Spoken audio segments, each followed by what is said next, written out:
नमस्कार दोस्तों, स्वागत है आपका एक बार फिर से हमारे इस चैनल सनातन बेला पर। दोस्तों, अगर आप अपने जीवन में कुछ नया सीखना चाहते हैं तो चैनल को सब्सक्राइब जरूर कर ले। दोस्तों, आज हम आपको बताएंगे दीपक जलाने के कितने ज्यादा फायदे आपको अपने जीवन में मिलते हैं और किस तरह आपको दीपक जलाना चाहिए, कौन सी दिशा में, जिससे आप बहुत ज्यादा तरक्की हासिल कर सकें और अपने जीवन में सभी बाधाओं को खत्म कर सकें। सबसे बात तो आपको ध्यान में रखनी चाहिए कि अपने घर के मंदिर में रोजाना ही आपको दीपक जलाना चाहिए। कभी भी ऐसा नहीं होना चाहिए कि आपने दीपक ना जलाया हो, क्योंकि घर के मंदिर में रोजाना दीपक जलाना बहुत ही जरूरी होता है। इसी से आपके घर से सभी नेगेटिव एनर्जी बाहर निकलती है। अगर आप कोई भी दीपक नहीं जलाते हैं घर के मंदिर में या अपने घर में शाम के समय, तो इससे आपके घर का वातावरण बहुत ज्यादा तो होता ही है, आपके घर की परेशानी भी बहुत ही ज्यादा बढ़ने लगती है।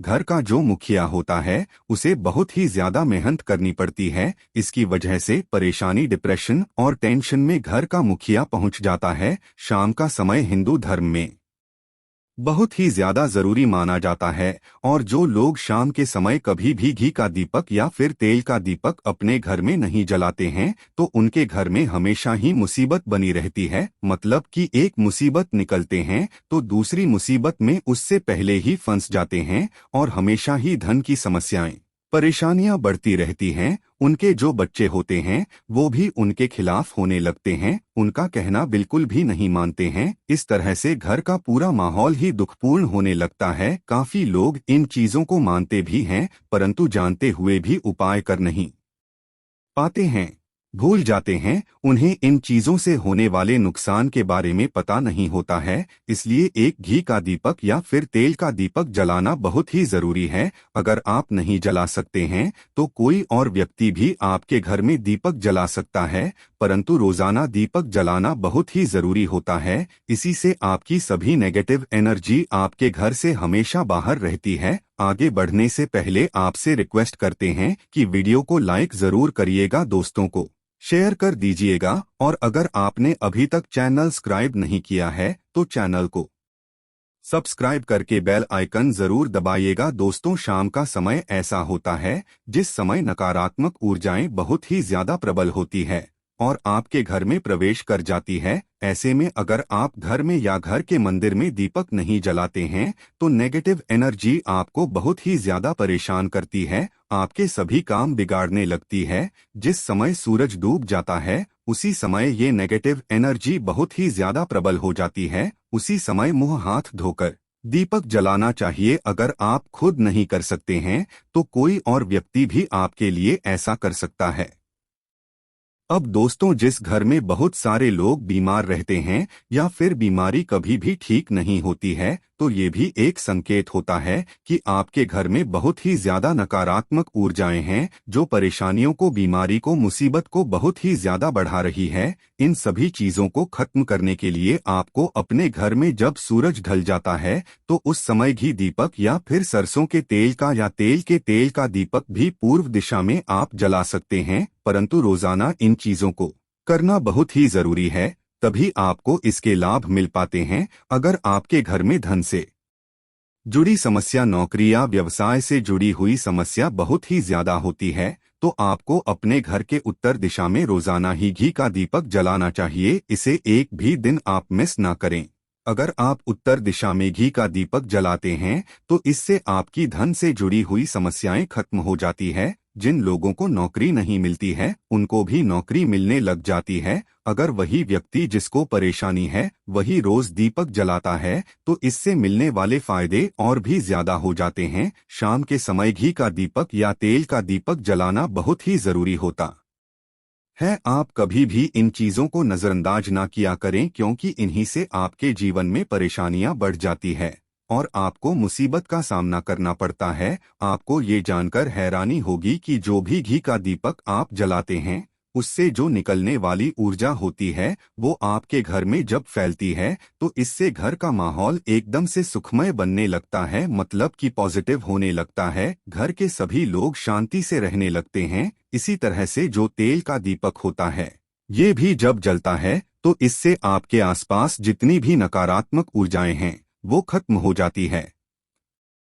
क्योंकि इन दीपकों से निकलने वाली जो ऊर्जाएं होती हैं, धुआं होता है, वो नेगेटिव को बाहर निकालता है और आपके आसपास के एनर्जी को पॉजिटिव बनाता है। तो ये बहुत ही जरूरी चीजें हैं। शाम के समय कभी भी आप इन चीजों को मिस ना किया करें, तभी आप अपने जीवन में सफलता पा सकते हैं और आपकी जितनी भी मनोकामनाएं हैं वो भी पूरी होती हैं। दोस्तों, हम अपने घर के पूजा घर में पूजा पाठ करते हैं और मूर्ति आदि रखते हैं। दोस्तों, मूर्ति का क्या महत्व होता है, आज हम आपको इस वीडियो के माध्यम से बताने वाले हैं। जिस घर के पूजा एक साथ ये दो मूर्तियां होती है, वहां पर बनता है राजयोग और दुनिया आपके कदमों में आ जाती है। कहने का तात्पर्य है कि आपको सर्वसुख हासिल हो जाते हैं, जिसकी आपने कल्पना की है, जिसकी आपने मनोकामना मांगी है। घर के पूजा घर में हम पूजा करते हैं, पूजा पाठ करते हैं और पूजा पाठ के माध्यम से कुछ चीजें देखने और मनाने आदि का प्रयत्न करते हैं, ताकि हमें उस पूजा का फल हासिल हो जाए और हम उसी अनुरूप घर अंदर मूर्ति आदि लगवाते हैं, ताकि हम उन देवी देवताओं का सुंदर मुख देख सकें और उनका आशीर्वाद हासिल कर सकें। परंतु दोस्तों, अगर हम अपने घर के पूजा घर में इन मूर्तियों के साथ अन्य मूर्तियां भी रखते हैं, तो निश्चित तौर पर हमारी किस्मत बदल जाती है और देखते ही देखते हमारे जीवन के अंदर की सारी कंगाली समाप्त होने लगती है। तो बात करते हैं उन मूर्तियों के बारे में कि आखिर कौन सी दो मूर्तियां एक साथ में आपको रखनी चाहिए, ताकि उस सच्चा सर्वसुख आपको हासिल हो सके।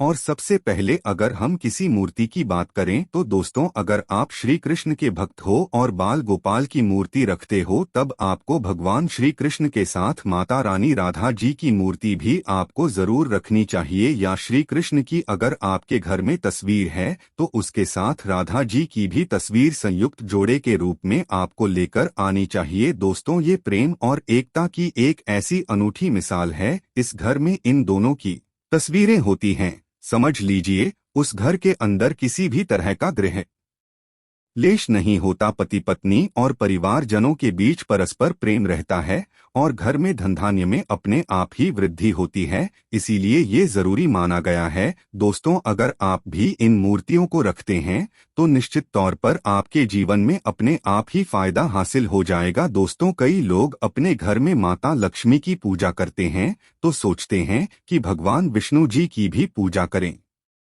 या ना करें, या फिर उनकी मूर्ति साथ रखें या ना रखें। भगवान श्री विष्णु जी और माता लक्ष्मी की पूजा आपको एक साथ करनी चाहिए। देवाधिदेव महादेव भगवान विष्णु और भगवान ब्रह्मा जी तीनों ही देवताओं को सर्वस्व परम देवता माना जाता है और त्रिदेवों में भगवान विष्णु जी को पूजा जाता है। तो अगर आप अपने घर के पूजा घर में लक्ष्मी नारायण की संयुक्त रूप से पूजा करते हैं, तो निश्चित तौर पर आपके घर में दिन दुगनी रात चौगुनी वृद्धि देखने को मिलती है। इसीलिए आप भगवान विष्णु जी के साथ माता लक्ष्मी जी की पूजा करें। अगर माँ लक्ष्मी की अकेली तस्वीर है, तो आपको उनकी बाईं तरफ भगवान श्री गणेश और भगवान श्री कुबेर जी की मूर्ति या तस्वीर अपने घर के मंदिर में जरूर लगानी चाहिए। अगर आप माता लक्ष्मी जी के बाईं तरफ भगवान श्री गणेश जी की मूर्ति लगाते हैं या तस्वीर लगाते हैं, तो आपको निश्चित तौर पर लाभ हासिल होता है और देखते ही देखते आपके जीवन के अंदर की कंगाली समाप्त होने लगती है और धन प्राप्ति के लिए आपको लक्ष्मी गणेश जी की संयुक्त रूप से पूजा करनी ही चाहिए।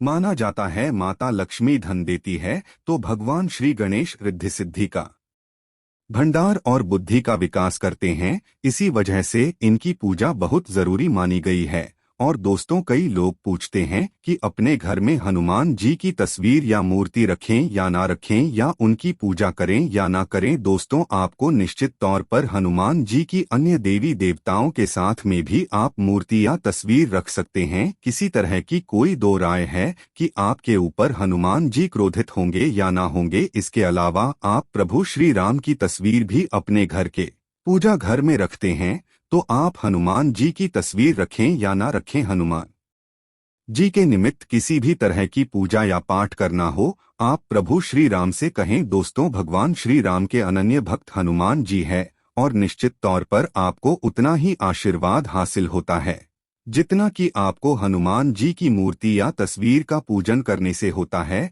आप क्या करें, श्री राम दरबार की तस्वीर अपने घर में लेकर आए और श्री राम दरबार की तस्वीर का पूजन करें, या उनकी मूर्ति या उनकी किसी तरह की कोई चीज आपके पास है तो आप उनका पूजन करें। इसमें सारे देवी देवताओं का आपको आशीर्वाद हासिल हो जाता है। हनुमान जी से लेकर माता सीता, भगवान श्री राम और अन्य देवी देवताओं का भी आशीर्वाद आपको हासिल हो जाता है। तो निश्चित तौर पर अपने घर के पूजा घर में एक साथ आप ये तस्वीरें रख सकते हैं। आपके जीवन में राजयोग की प्राप्ति होती है। इसी तरह दोस्तों, अगर आप अपने घर के पूजा घर में या किसी अन्य स्थान पर अगर कोई तस्वीर रखना चाहते हैं और उसे लगाकर अपने घर में लाभ हासिल करना चाहते हैं, तो दोस्तों अपने घर में या पूजा घर में आपको निश्चित तौर पर त्रिदेवों की तस्वीर या मूर्ति एक ही स्थान पर लाकर जरूर रखनी चाहिए। ब्रह्मा, विष्णु और महेश, इन तीनों की संयुक्त रूप से इनकी एक साथ तस्वीर अपने घर के मंदिर में या घर में कहीं भी लाकर रख देनी चाहिए। माना जाता है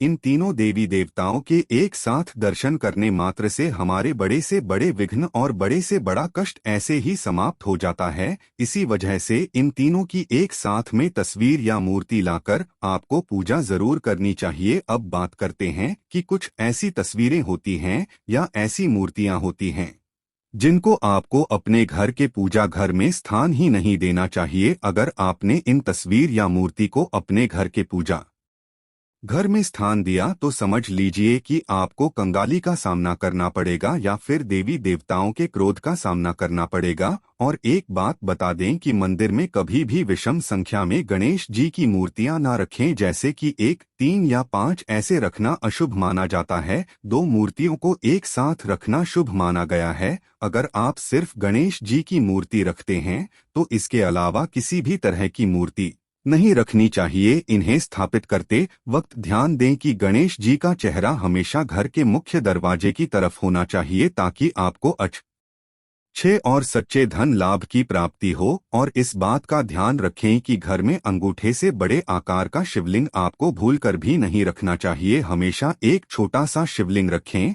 और इससे ज्यादा शिवलिंग आपको नहीं रखनी चाहिए। वैसे तो दोस्तों, आपको अपने घर में शिवलिंग रखना ही नहीं चाहिए, उसके बाद भी आप हैं तो अंगूठे के आकार से बड़ा शिवलिंग आपको नहीं रखना चाहिए। आप छोटा शिवलिंग रख दें और ध्यान रखें कि एक से ज्यादा शिवलिंग आपको भूलकर भी नहीं रखने हैं। घर में अगर आप शिवलिंग रखते हैं तो शिवलिंग के ऊपर आपको तुलसी भूलकर भी अर्पित नहीं करनी है। अगर आपने शिवलिंग रख भी दिया है और तुलसी अर्पण कर दी है तो देवी देवताओं के क्रोध का आपको सामना करना पड़ता है। दोस्तों, मंदिर में हमेशा अगर आप हनुमान जी की तस्वीर रखना चाहते हैं, आप हनुमान जी के अनन्य भक्त हैं, तो बैठे हुए हनुमान जी की मूर्ति रखें। बजरंग बली, रुद्र भगवान शिव के अवतार हैं, इसलिए उनकी भी शिवलिंग की तरह ही मूर्ति रखें। साथ ही जो पति पत्नी होते हैं, वैवाहिक जीवन आपने नया स्टार्ट किया है, हमेशा शांत और सुंदर मुख वाली तस्वीर ही अपने घर के अंदर लाकर पूजा करनी चाहिए। दोस्तों,